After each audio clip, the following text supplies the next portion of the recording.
Hello Summoners, and welcome back to another Pro Guides video. My name is Dan, and today we're going to be doing something a little different than our usual guides, but don't worry, it'll still be just as fun and entertaining. We'll be taking a look at the 10 best outplays in League of Legends World Championships history. With every Worlds comes some memorable outplays that leaves us all breathless. My personal favorite will always be PerkZ just styling on RNG last year during the quarterfinals. It was really fun to watch him outplay multiple times as Aurelia, AATROX, and LeBlanc, and I hope he can pull out some plays during this Worlds. Also, guys, today's question of the day is, which World Championships moment is your favorite? I've already shared mine, so let us know your answers in the comments down below. I want you guys to click the link in the description and check out our website, ProGuides.com. ProGuides is the best proven way to improve your rank at League of Legends, and we post guide videos like this one every single day. We've been doing a lot more advanced content recently and have onboarded even more pros and challenger players to bring you even better content. Trust me, guys, you don't want to miss out on this because your friends are going to be so surprised at how you became so good at League in such a short period of time. Now, with all that said, let's jump back into the video. Starting off the list at number 10, we have Marin's FIORA. For players who are unaware of who Marin is, he used to be on SKT and was the undisputed best top laner in the world during Season 5. In fact, he was so good that a lot of players considered him to be on par or even better than the god Faker himself. When I think of Marin, I still get chills from his Rumble and FIORA because he was playing these champions at a level which was far beyond anyone during that time. However, the one play that really sticks out in my head is his insane FIORA outplay versus H2K during the group stage for the Season 5 World Championships. Let's check it out.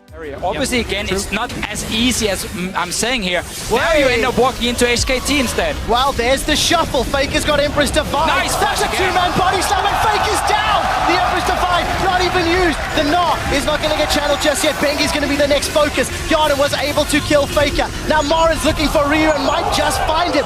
And challenge is down, but Ryu's going to stay alive and get away. Bang! Left uncontested on the back line. He continues to auto-attack. Wolf with a two-man knock-up. Yana, get in the fight, man. No auto-attacks down yet. The boomerang goes out. Not going to fly slow.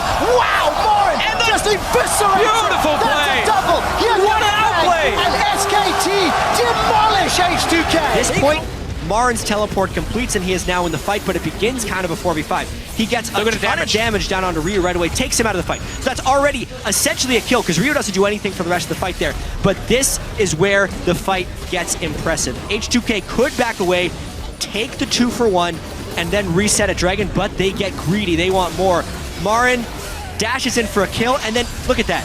While he's channeling, you cannot deal damage to him. With that fight, they go straight for Baron. This game is not over yet. Wow, 3,000. Next up at number 9, we have XPEKE'S legendary Zed outplay. Everyone who plays League of Legends has either heard of or knows who XPEKE is. He's quite famous for his Kassadin backdoor play during Intel Extreme Master Katowice, but not a lot of players are aware of his insane Zed outplay against the general himself, Dade. For a little bit of context, during the Season 4 World Championships, there were two clear favorites who were just destroying every team during scrims and group stages. Their names were Samsung White and Samsung Blue. Dade was the team captain and the star mid laner for Samsung Blue, and was commonly known as FAKER'S equal. However, what XPEKE'S Zed did to Dade's Talon will forever go down as one of the best outplays we've ever seen. Let's take a look.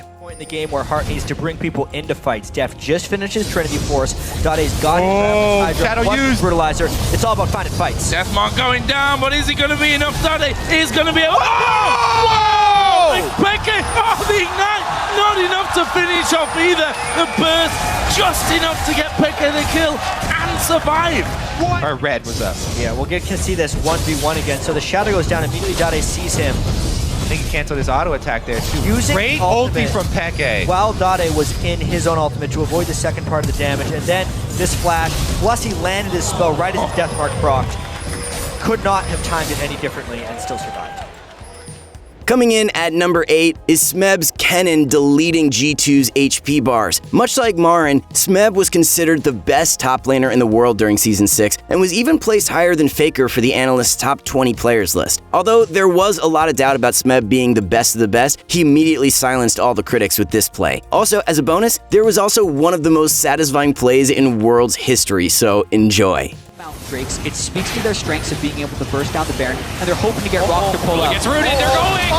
Teleport's coming in! Curtain Call and Wish have already been used, and Trick is running away! XPEKE gets caught down, he's got a PA, remember, but he needs Mega...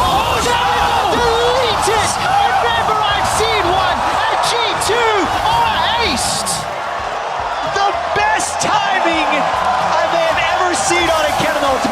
That was insane. The best top laner in the world, SMEB, takes over the team fight, solo winning it for them, and he may have just won BROXAH'S the game. Game-changing. Yeah, completely game-changing, and the fight actually started so well. It was even Peanut having to ult onto Trick, and he actually flashed into a bubble from Mithy, as you'll see here.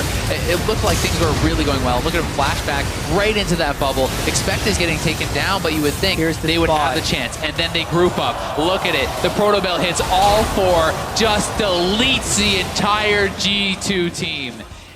Next up at number 7, we have XPEKE'S thick Shockwave against the insanely hyped Chinese team LGD. For a bit of background information, LGD was hyped to be the best team in the world going into the 2015 World Championships. From their star mid laner GODV to their former world champion AD carry Imp, this team felt like juggernauts, and the vast majority of people believed that Origin stood no chance against the Chinese. However, as the game progressed, the underdogs managed to stand victorious off the back of XPEKE'S godlike Orianna Shockwave. Inside track on mid. If they're tenacious, they can go mid tier 2 and force LG to come into them. They're trying now. Oh yeah, look at this. Hey, They're coming from mid lane. They're going to try to go. It's going to be a pincher maneuver. They're all grouped up. They got to be careful here. They're coming in. Imp is okay. Amazing takes a lot of damage. So as trying to get to the back line. He did get hit by Emo playing. XPEKE'S okay. Big ult. Shockwave. That Shockwave does work. Oh, and the wild growth. It keeps him alive. XPEKE gets a solo kill.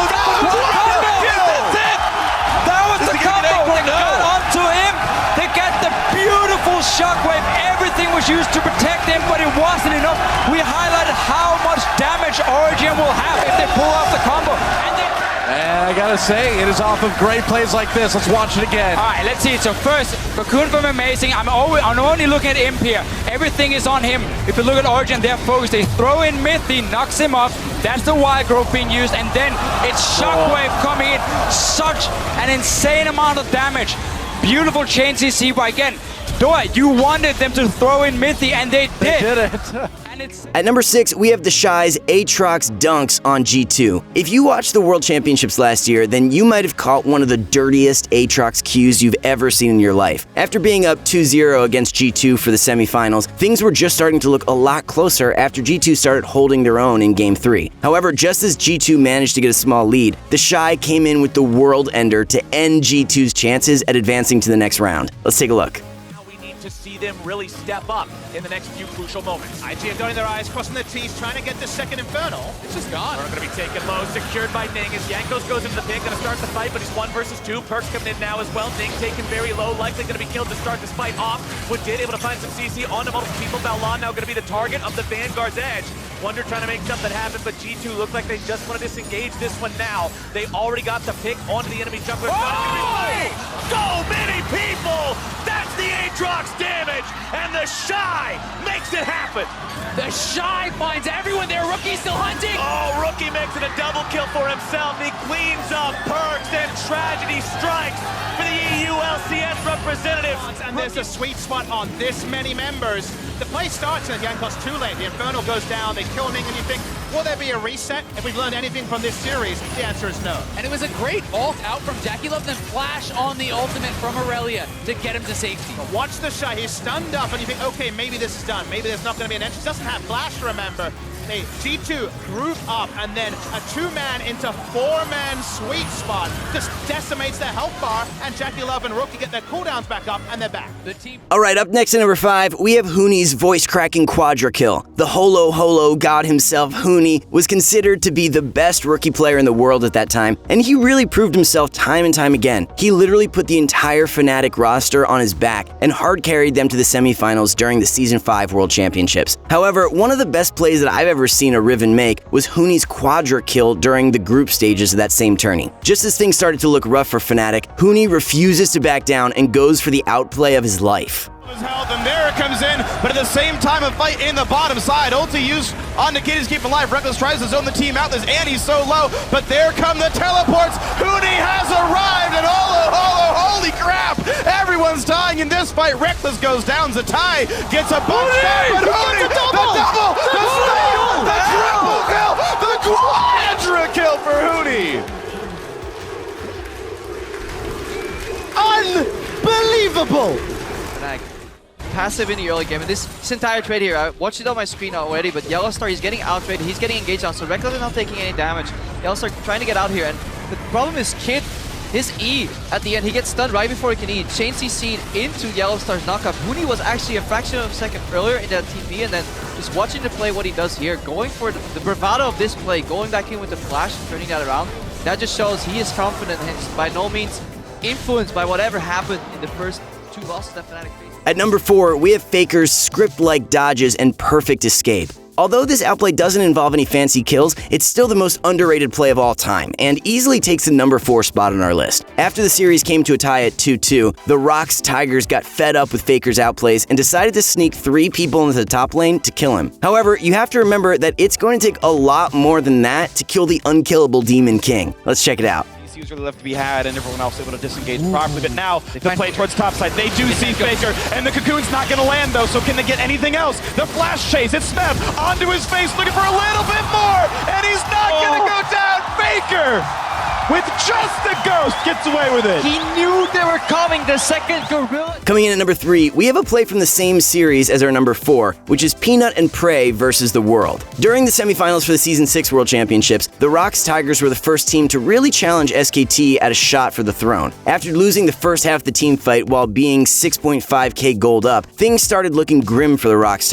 However, when Peanut and Prey were completely outnumbered 2 versus 4, what they do next might just surprise you. Here. So they're actually going to push really hard to try and get onto Kuro here. He's got a flash. Well, when the Kuro, he's got flash, he's got ulti, but he's not going to burn these spells just yet. He's running out of health way too rapidly, and Blake's going to pick him off. The shutdown is there, and Gorilla's now just putting bullets in a Duke. How much can they really get? Ooh, bullet time does a lot. It forces flash out, and now Prey is here. Exhaust is on. 1 kill picked up, and Faker gets it back on the Gorilla. SMEB running out of health and gets shut down as well, but Prey, does he find the targets? Peanut has Guardian Angel. Maybe he plays frontline. How much can they really get? Prey turns it back around. Look for Bang, looks for it all. He's got one. What else can he get? It's going to be Blake in his sights. He's coming back. Faker's low. How much more can they get? The stun's coming in, and it's Duke with the big play. But the turnaround from Prey, turning it back in. The chase, the resonating strike, and the ace comes through for Peanut. Oh, we're in a World Tournament with so many great AD carries. Wondering who will be on top at the end. Prey is definitely making a statement here. All-Star Jet, as you pointed out, they know Ash is not here. They run at Kuro. Look at Peanut, he's waiting for Blank to get the OF ulti to timeout. That's what he's hoping for, a good kick, but he stays too close, takes some damage. The turnaround potential of MF is huge, but SKT, they survived up until this point. And the Black Cleaver on MF actually does a lot of work right here as far as getting a lot of poke down. As Prey arrives, they instantly kill him, and then the rest of this fight is just such slim margins as SKT try to come through. The Hurricane Ash right here. Prey waits in Fog of War, gets a bunch of damage off. Gets a bunch of damage, flashing aggressively when he knows. Look, he's gonna track, by the way, the parallel convergence in the next phase of this play. He moves out, moves in when the Lee Sin is about to spawn to give him an option, sees parallel convergence, sidesteps out of it, goes for Faker, and then turns towards Duke. This is well played. And then Duke and Faker, you have to threaten the higher threat target, which is going to be Prey. I think it's a misplay at the very end of that fight by Duke to go for On to number 2, we have Prey's godlike Ash Arrow to win the game. This again is another play from the same series as our number 3 and number 4, and it's for good reason. The ROX versus SKT semifinals match is considered to be the best of 5 series played in League of Legends history, and it was filled with insane outplays and iconic moments. One of these moments was Prey's across the map arrow to snipe Duke and win the game. This play had the crowd roaring and is officially known as the best Ash Arrow in League of Legends Esports history. Had he timed it a millisecond later, then SKT's top laner would have been able to teleport and stop the ROX from destroying their base. Let's take a look. They're getting close. Gorilla putting down 5 damage auto attacks, doing what he can to keep mid lane alive because top and Hib has been killed, and they even got the pick off on Bang. ROX doesn't actually have to stop pushing right now. If they can delay the recalls, the arrows. Look at the arrow! He can teleport! He's gonna stop Duke! He stopped Duke, which means they can push! It's now on Wolf! It's a teleport coming in for SMEB and Kuro. How much more can be done? They want to win right now! The tank, Wolf running out of health. He's gonna die off. Onto the turrets they go, but the minions are gone, and it's too much. SKT are here to defend. This is a difficult 3v2. Pushing down Duke, down below 1,000. Ult's back on towards Prey, push back yet again, but SMEB'S running low, but they get it. In front of the Nexus, they're trying to burn it down. Is this not gonna be enough? It's not. ROX answer back with game 2. I love it! Before we get into our number 1, we have our honorable mention, which goes to BROXAH'S Lee Sin during the Season 8 World Championships. During the group stage, Invictus Gaming and Fnatic were both tied at 5-1 records and were playing their final game to decide who advances as the first seed. About 12 minutes into the game, it appears that BROXAH has been caught by IG, but he turns around and says, "I'm not stuck in here with you, you're stuck in here with me." Try for another one though, and this one Body Slam stops the queue. Here comes Baolan as well. 2v1, BROXAH may have bit off more than he can chew. The health bar's running down. The kick, the Q, the second. Get out. That was gorgeous. And there's another one coming as Jackie Love also falls. Fnatic win the skirmish. And BROXAH is an absolute monster for Fnatic this game. The final game of the group stage, and once again, this fight by BROXAH, incredible. And you can see it stops the damage of the second Q, but he goes aggressive. I think he surprises the IG jungler. And then just the ability to know that there is no way out. The only way is forward. Styles on him. I mean, the man had like 20 health and he goes in for the flash kick. He could have looked so silly had he gone down, but he makes it happen. Lastly, for our number 1 play, we have SKT's impossible comeback. During the Season 7 World Championships, the Chinese EDG squad were 10,000 gold up against the former world champions, SKT. This was an insane gold lead that only a handful of teams in the world could ever come back from. However, as EDG grouped mid to gain priority for dragon control, they let their guard down for a quick second and were instantly punished by the godlike SKT squad. The execution you'll see from this team fight will make your jaw drop. Let's jump right into it. They already got the first Baron. That was huge for them to actually get a bigger goal lead. They're saving the Drake for now. They got two already. Bang is hiding. He's coming. Bang looking to come in. Here comes your initiation. They're right through. Oh my God. SHOCKWAVE will find them all. And SKT, with a hell of a response, will take down 4. They did it! They fought back from a 9,000 gold deficit and won a team fight against all expectations. Rumble could not get the perfect equalizer because in half a second, everyone's health bar exploded. One mistake. SKT and they're down 10,000 gold. You can never count them out. Now consider EDG have no vision on the red side. Where is Twitch is what they should be asking. When they see Ori, they can probably guess. But this Wombo's out of this world. It all starts with that engage from Wolf on the Rakan. And Pixie picked up fairly late in the summer split, but had some very impactful performances on in the playoffs.